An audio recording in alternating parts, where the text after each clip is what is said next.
Nintendo Labo. Now what can I say about this?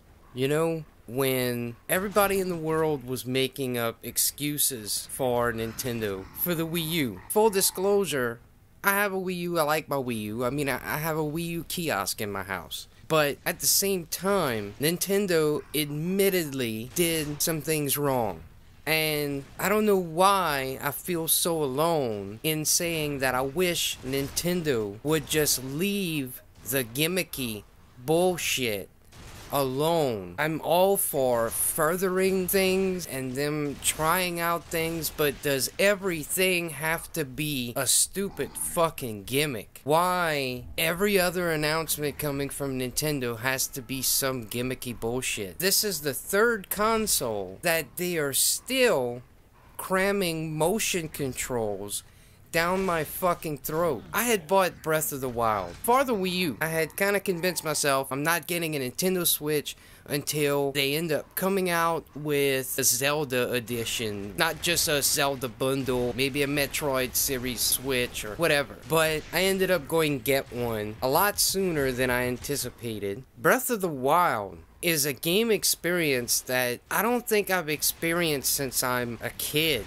All of a sudden, you were sharing, did you see this? Did you find out about this? Did you run across this, specific part in the game? It was almost like you were on the bus again talking about a video game with everyone. Instead of being at school, it was just the world on Facebook, on the phone, through text messages, in person. It didn't matter because pretty much everyone you were friends with just about had this game too. We were all rushing to experience this new Zelda game that looked amazing. And it was amazing. I ended up getting Super Mario Odyssey. Here's the thing with Super Mario Odyssey. It seems like a fun game, but some of the features, some of the controls are hidden behind the motion controls. There's enough button combinations that didn't have to be a thing. So why is Nintendo still, after 3 systems, trying to cram these motion controls down my throat? And then, icing on the fucking cake, I thought because I had the Wii U version. See, I went through the Wii U version and I basically beat Breath of the Wild. The only thing I didn't do 100% was get the Korok seeds. Did everything else. I thought maybe the motion controls on the Switch, the shrine-specific motion controls, the gyro controls, whatever the fuck they're called, I thought maybe, I knew that Breath of the Wild was originally made for the Wii U, but I thought somehow the reason that the motion controls in the Breath of the Wild shrines were so horrid was because it was more optimized for the Switch. Maybe they added those shrines in when they decided to hold off Breath of the Wild for the Switch. Imagine my utter shock when I'm playing the game for a second time, because obviously when I got my Switch, I want to, experience Breath of the Wild on the Switch. Imagine my shock when the fucking motion controls are just as abysmal. I can't find a difference between how shitty the motion controls in these shrines were. I understand if people like the motion controls and they want to use them. What I don't understand is, still to this day, you have things that are being hidden behind motion controls. My biggest complaint is with Mario Odyssey and the fact that you can make Mario do more things if you use motion controls than if you just use a normal controller. To me, that is fucking bullshit. And then let me explain another fucking thing. I have an AVS, right? I also have a Retron 5. I also have, which is made by Hyperkin, and the AVS is made by Retro USB. I also have a Superboy, which is also made by Hyperkin.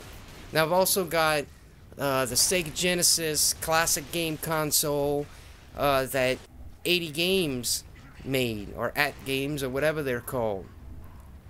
I've actually got 2 different ones that they made, and I have both of the handheld ones they made, the Sega Genesis handheld and the Game Gear handheld. Everything I just named, except for the AVS, is complete dog shit for if you want to play games. If you want to play games, they're complete dog shit. Like, for example, if you expect to take your cart, Mike Tyson's Punch-Out or Battletoads, and you put it in the Retron 5, good fucking luck. Good luck trying to beat Tyson or even get through the turbo tunnel in Battletoads on a Retron 5. These fucking consoles are cheap. The AVS, which was $185, okay, and I'm sure the analog NT is just as nice, if not better, than the AVS. These are FPGAs. It's not, the way the saying is, it's simulation, not emulation. So, but you can tell the difference in the games that you're playing versus a Retron 5. The only thing I see the Retron 5 being valuable for is a YouTuber like myself or you know, someone else that wants to conveniently capture in HD a lot of different gameplay footage. But if you want to play a hard game on one of these consoles and you expect to get through certain things, good luck, because you basically have to relearn the game, and really you can't depend on really what you're seeing. I've been noticing a lot of channels that I'm subscribed to, a lot of gaming channels that I'm subscribed to. That's kind of my point, is I recognize that, a lot of other people recognize that, but for some reason a lot of these YouTube channels are getting sent this from Hyperkin, that from Hyperkin, this from 80 Games, this from this random company no one's heard of. And you can tell, even though, and I don't know why they're doing this, but a lot of them have the game music turned down so low that you can barely hear it. But even though they do that, you can still tell that the game music is off. The game music is off. And then you get this device, this console that they're talking about, and it plays like shit. But they're on their channel saying, yep, go ahead and get this, it's A-OK. I mean, come the fuck on, people. Why? Why? So they'll keep sending you products? I don't get that. I don't fucking get that. I mean, is it just incompetence that you're you're too incompetent to fairly review something? I mean, have none of you people ever played retro games like Nintendo games or Super Nintendo or whatever on a CRT? Is that maybe where the issue's coming from? I mean, I don't know. Most of these channels I'm talking about, I've seen CRTs in, you know, their game rooms and everything. So I don't think that's the issue. What could be the issue? And, you know, I'm not going to name names. I just think it's fake as fuck. And people should be really careful about who they're fucking listening to, recommending products that cost $60 to $100 that are just absolute pieces of shit. Now, if someone wants to buy it because they're on the go and they don't really care, you know, they're They're not that competitive, you know, when it comes to games. They're never gonna beat Ninja Gaiden or some of these harder games or whatever. They have. That's fine. That's fine for them. That's perfectly fine. The problem comes in when you don't add the caveat. Look, if you know, expecting to get perfect playability on these games, that's not gonna happen. It's not gonna happen with the music. It's not gonna happen with the gameplay. It's not gonna happen with the colors. You know, none of it's gonna happen. So unless you have no intention of beating any of these games and just playing them every once in a while or whatever, then you need to avoid getting these shit consoles. You know, and either stick to original hardware or get FPGAs.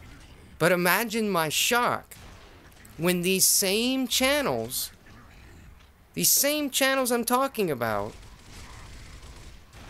are lapping up this Nintendo Labo shit, that it's just cardboard. $80 for cardboard. I mean, what the fuck is going on here?